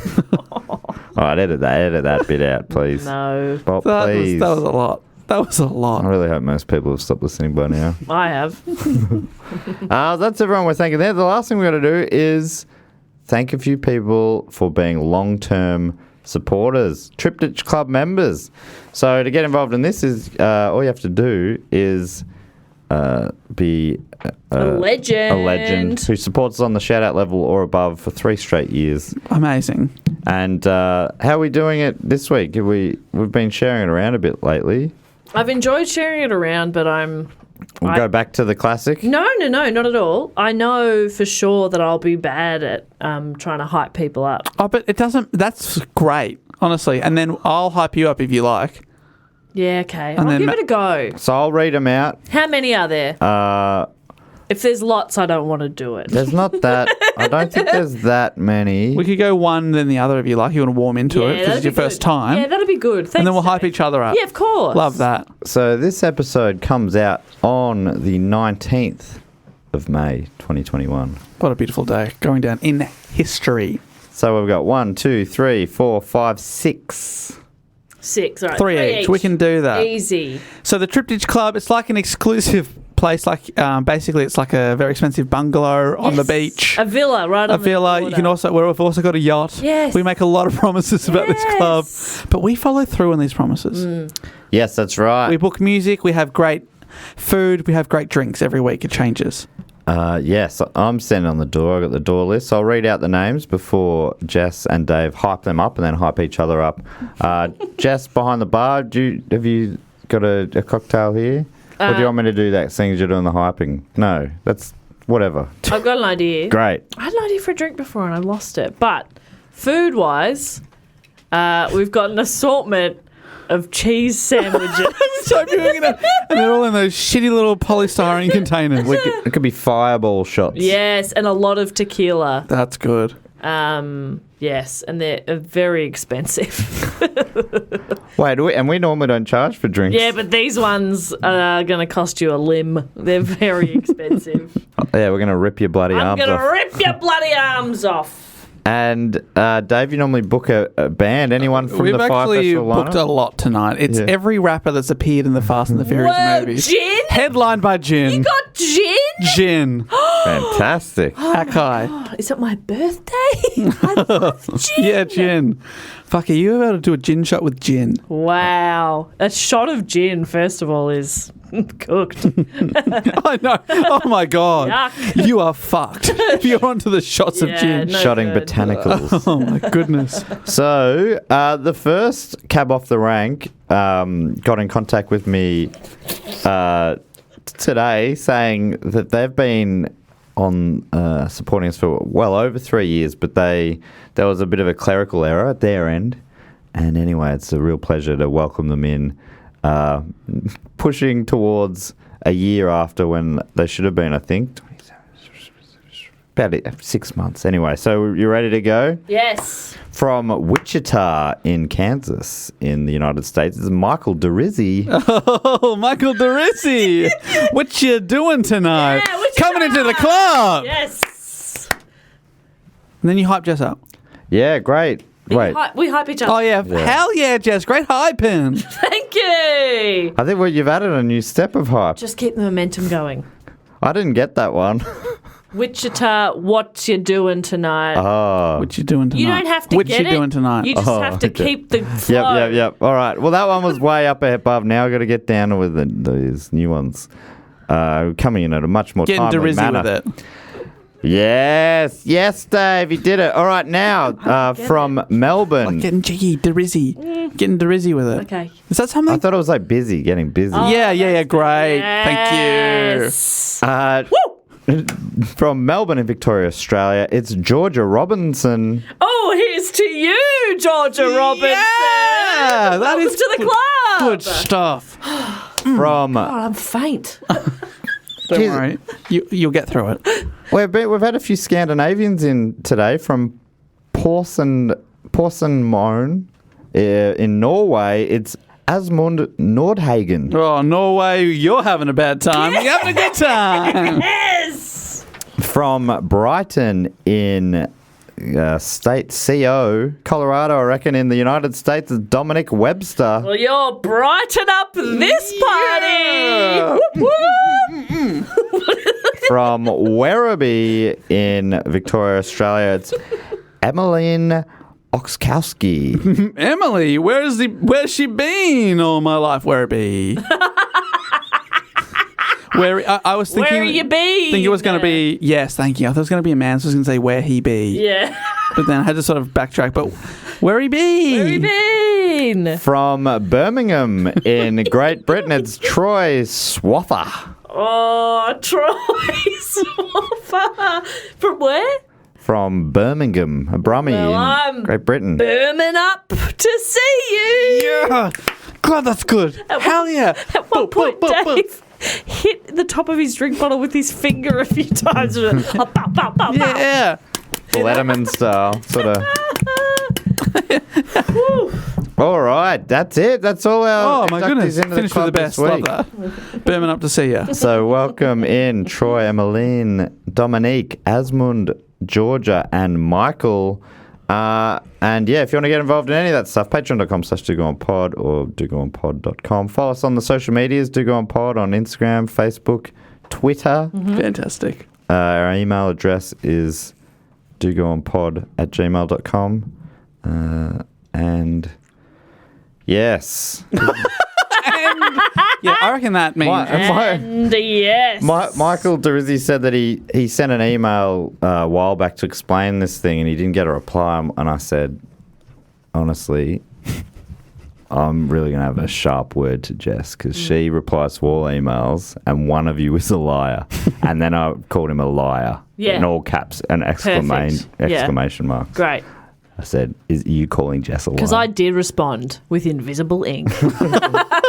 With magenta. So I fully can't see it. Yeah, doesn't exist. But that brings us to the end of the episode. What a fun time we've had learning about the Fyre Festival. I can't wait till we have our own Fyre-esque festival when we do a live podcast on a barge in international waters. Yeah, that's right. Do you think we should get Jar involved? Of course. Definitely. And If only there was an app that we could book him through. Yeah. Oh well. Just have to pay someone on Instagram to reach out to another person on Instagram. Yeah, it's the only way. Eventually we'll get in touch with Jar. We got to get Jin involved, that's for sure. Jin, I'm headline looking act. forward to listening to some of Jin's work. Well, that is it for another week. Thank you so much. We're closing in on 300 episodes, so hopefully we'll be doing something for that. Stay tuned. Ooh. A little bit of sizzle there for those that listen right to the end. Thank you so much. We'll be back next week with another episode, but until then I'll say thank you and goodbye. Later. Bye.